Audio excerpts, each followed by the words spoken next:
DS Erieye. Rahul Sadasivan സംവിധാനം ചെയ്ത് പ്രണവ് മോഹൻലാൽ പ്രധാന കഥാപാത്രമായി വരുന്ന പുതിയ ചിത്രം. അതിനെക്കുറിച്ചാണ് പറയാനുള്ളത്. ഇതിൻ്റെ ജോണർ ഹൊറർ ത്രില്ലറാണ്. ഈ ജോണറിനോട് സിനിമ 100% നീതി പുലർത്തുന്നു. ഇതിൻ്റെ സംവിധായകൻ രാഹുൽ സദാശിവൻ മുമ്പ് ഭൂതകാലം, ഭ്രമയുഗം എന്നീ ചിത്രങ്ങൾ ഒരുക്കിയിട്ടുണ്ട്. ഈ ചിത്രം ഭൂതകാലവുമായി സാമ്യത വരാൻ സാധ്യതയുള്ളതാണെങ്കിലും ഭൂതകാലവും ഭ്രമയുഗവും അല്ല.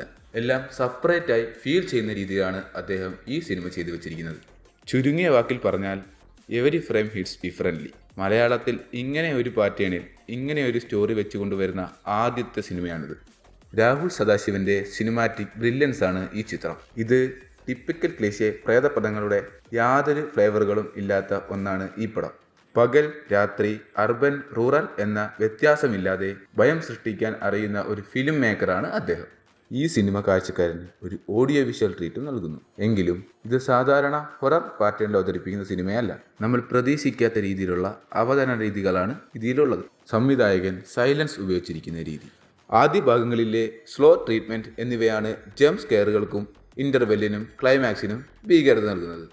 പ്രധാന പ്ലസ് പോയിന്റുകൾ. ചില സിനിമയുടെ ആത്മാവ് അതിൻ്റെ ശബ്ദമാണെന്ന് പറയുന്നത് പോലെ തന്നെ ഈ സിനിമയുടെ ആത്മാവ് ഇതിൻ്റെ ശബ്ദം തന്നെയാണ്. ഒന്നാമതായി sound design and music. Sound department പറയാതിരിക്കാൻ പറ്റുന്നില്ല. കിടിലമായിട്ടാണ് ഇതിൻ്റെ ശബ്ദം ചെയ്തു വെച്ചിരിക്കുന്നത്. സൗണ്ട് ഡിസൈൻ ജയദേവൻ ചക്കാടത്തും സൗണ്ട് മിക്സിംഗ് MR രാജാകൃഷ്ണനുമാണ് ചെയ്തിരിക്കുന്നത്. ചെറിയ സൗണ്ട് എഫക്റ്റുകൾ, കാറ്റിൻ്റെ ശബ്ദം, മുടി തട്ടുന്ന ശബ്ദം തുടങ്ങിയ വളരെ മൈന്യൂട്ടായിട്ടുള്ള കാര്യങ്ങൾ പോലും ഉപയോഗിച്ച് സിനിമയെ എലിവേറ്റ് ചെയ്യുന്നു. ക്രിസ്റ്റോ സേവറിൻ്റെ മ്യൂസിക് സ്കോറിംഗ് അതിഗംഭീരമായാണ് ഇത് ചെയ്തിരിക്കുന്നത്. ട്രൂലി ഇൻ്റർനാഷണൽ നിലവാരമുള്ള വർക്കാണ്. അദ്ദേഹം സൃഷ്ടിക്കുന്ന ഹൊറർ മൂഡ് നമ്മളിൽ ശരിക്കും ഫിയർ ഉണ്ടാകുന്നു. ഈ സിനിമയിൽ 99% പേടിപ്പിക്കുന്നത് പ്രേതങ്ങളെ കാണിച്ചിട്ടല്ല, മറിച്ച് സൗണ്ടും അന്തരീക്ഷവും ക്രിയേറ്റ് ചെയ്തിട്ടാണ്. പ്രേതം അടുത്തുള്ളതുപോലെ അല്ലെങ്കിൽ ഒരു കാറ്റ് പോയതുപോലെ തോന്നിക്കുന്ന അനുഭവം സിനിമയിൽ കൊണ്ടുവരുന്നത് ഒരു മാജിക തന്നെയാണ്. രണ്ടാമതായി വിഷ്വൽ ആൻഡ് ആർട്ട്. ഷഹനാദ് ജലാലാണ് ഇതിൻ്റെ ക്യാമറ കൈകാര്യം ചെയ്തിട്ടുള്ളത്. അദ്ദേഹത്തിൻ്റെ വർക്ക് അന്യായ വർക്കാണ്. പ്രേതമോ ഭൂതമോ ഇല്ലാത്ത വിഷ്വലുകൾ പോലും കാണാൻ മനോഹരമാണ്. ലൈറ്റും ഷാഡോയും ഉപയോഗിച്ചിരിക്കുന്ന രീതി ശരിക്കും ശ്രദ്ധേയമാണ്. ജ്യോതിശങ്കർ കൈകാര്യം ചെയ്ത ആർട്ട് ഡിപ്പാർട്ട്മെന്റ് ടോപ്പ് ക്ലാസ് പരിപാടിയാണ് ചെയ്തിരിക്കുന്നത്. ചില വീടുകളും സ്ഥലങ്ങളും പ്ലേസ് ചെയ്തിരിക്കുന്ന കാര്യങ്ങൾ ഹൊറർ എലമെന്റ് സൃഷ്ടിക്കാൻ സഹായിക്കുന്നു. VFXനേക്കാൾ ഒരു പടി മുകളിൽ ആർട്ട് ഡിപ്പാർട്ട്മെന്റ് നിൽക്കുന്ന എന്ന് തോന്നിപ്പോയി. ഷഫീഖ് മുഹമ്മദ് അലിയാണ് എഡിറ്റിംഗ് നിർവഹിച്ചിരിക്കുന്നത്. പ്രകടനങ്ങൾ എല്ലാവരും ഗംഭീരമായിട്ടാണ് ചെയ്തിരിക്കുന്നത്. അതിൽ തന്നെ പ്രണവ് മോഹൻലാൽ നായകനായി അഭിനയിച്ചതിൽ വെച്ച് വൺ ഓഫ് ദ ബെസ്റ്റ് പ്രകടനമാണ് ഈ സിനിമയിൽ കാഴ്ചവെച്ചിരിക്കുന്നത്. ഫിയർ എന്ന എലമെന്റിനെ അദ്ദേഹം കാണിക്കുന്ന രീതി അത് ഭയാനകരമാണ്. സൂപ്പർ റിച്ച് ആയ ഒരു കഥാപാത്രമാണ് പ്രണവിൻ്റേത്.